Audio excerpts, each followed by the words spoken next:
그런지 되게 좀 부담이 되고 김기태 소장님 다음 발표라 굉장히 좀 압박이 됩니다. 그리고 제가 이제 사회적 경제와 관련된 뭐 여러 가지 정책이나 기본법 관련된 내용을 어떤 식으로 정리를 해야 될까 고민을 하다가 뭐 결국에는 우리가 이제 실제 사회적 기업과 관련된 정책과 예산이 굉장히 시급하게 전환이 되고 있고 또 예산 삭감이 작년에 또 됐고 올해도 지금 굉장히 어려운 상황이기 때문에 이 부분들에 대한 말씀을 드리는 게 맞겠다라는 말씀을 드리고요. 그리고 이거는 좀 개인적인 생각이 좀 많이 담길 수가 있습니다.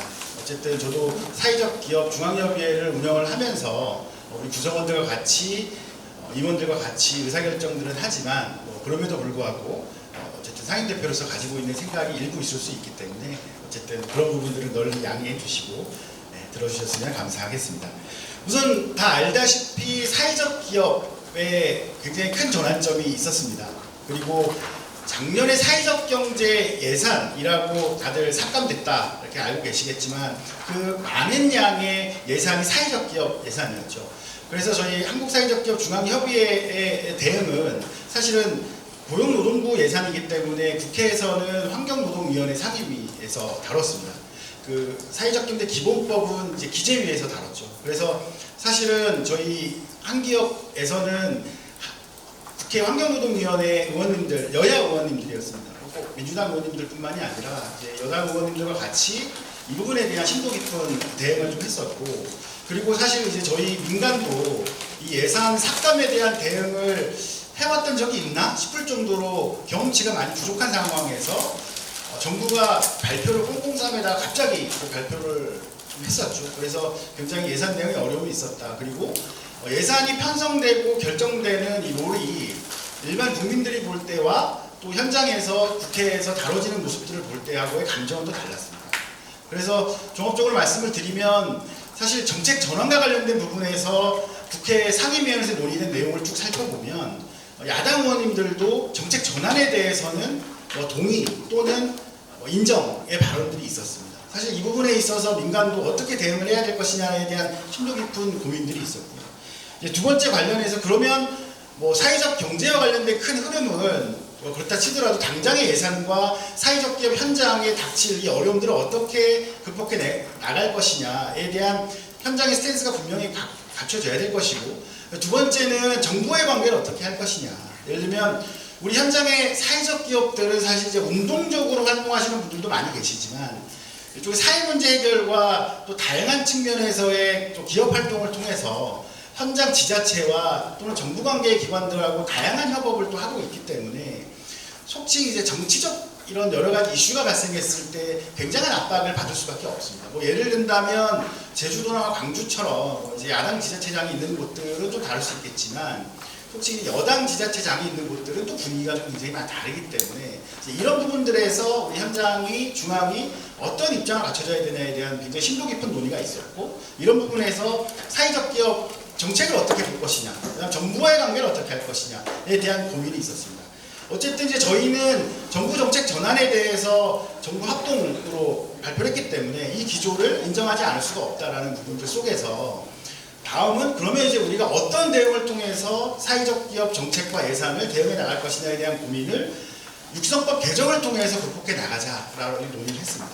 그런데 아시다시피 정부 재정이 직접 지원되는 방식으로는 더 이상 하지 않는다라는 기조를 바꾸기 굉장히 어렵다라는 걸 인정을 하고, 그럼 간접 지원에 대한 방식과 방법 또는 사회적 기업 육성법이 지난 10년간 개정되지 못한 사유 등을 다각적으로 검토를 했고, 그 내용에 대한 부분들을 보시면 자료에 넣었습니다.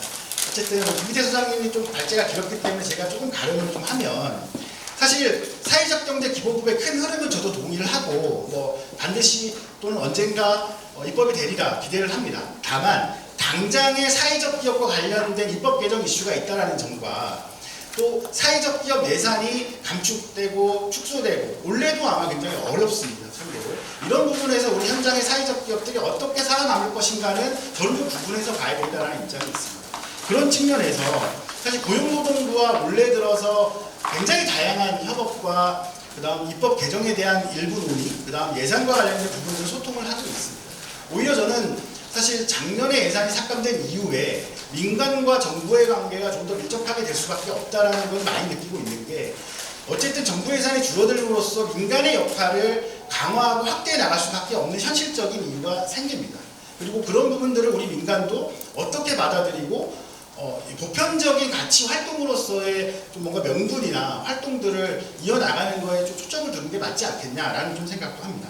그래서 이게 좀 내용을 보시면 아직 뭐 저희가 정부에서 간접 지원과 관련된 뭐 방향성이나 내용이 발표가 되지 않았습니다. 그리고 굉장히 좀 안타깝게도 전혀 방향을 잡고 있지 못하지 않나? 라는 생각이 들 정도로 지금 뭐 뒤숭숭한 상황도 맞는 것 같습니다.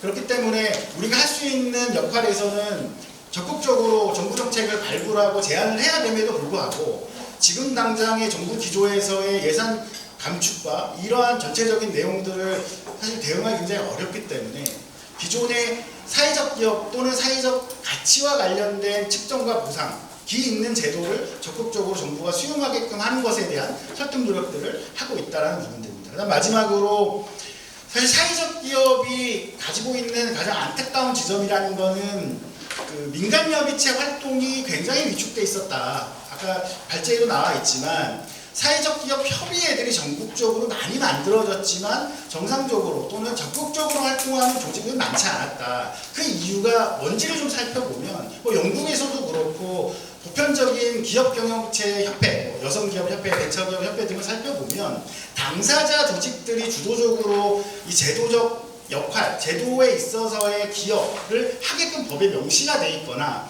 이런 활동을 좀 보장해주는 법이 있거나 제도가 있습니다. 그런데 저희는 진흥원이나 이런 중간지원 조직 등이 굉장히 잘 갖춰져 있기 때문에 민간이 할 수 있는 역할이 굉장히 제한적이었다라는 부분들은 사실은 이제 와서 보면은 굉장히 뼈아픈 상황인 건 맞는 것 같습니다. 그래서 저는 이제 한국사회적기업 중앙협의회에서는 중앙 단위 차원에서의 활동을 보장해주는 것보다는 광역 단위의 협의회들을 좀 더 활성화시키기 위한 제도적 장치를 계속 요구하고 있고 이번에 중간지원 조직이 없어지고 진흥원이 지방으로 내려오면서 발생하고 있는 현재 이제 사회적 기업 법적 의무와 관련된 여러 가지 부작용들이 나타나고 있는데 이러한 부분들을 진흥원 현장 조직들이 전혀 컨트롤하지 못하고 있는 상황에 대해서 광역 등 협의회들이 적극적으로 이러한 부분들을 좀 함께 할 수 있는 방향에 대해서 협약이 어느 정도 많이 논의가 됐고 또 역할을 하게끔 하는 부분들에 대해서 논의를 하고 있다는 말씀을 드리겠습니다.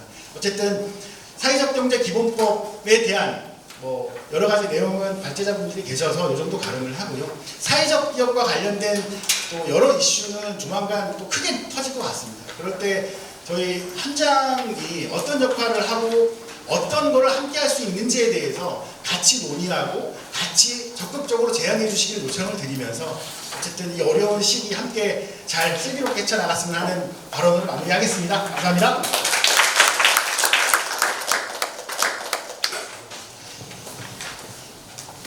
사회적 기업, 한국 사회적 기업 중앙협의회 차원에서 지금 진행되고 있는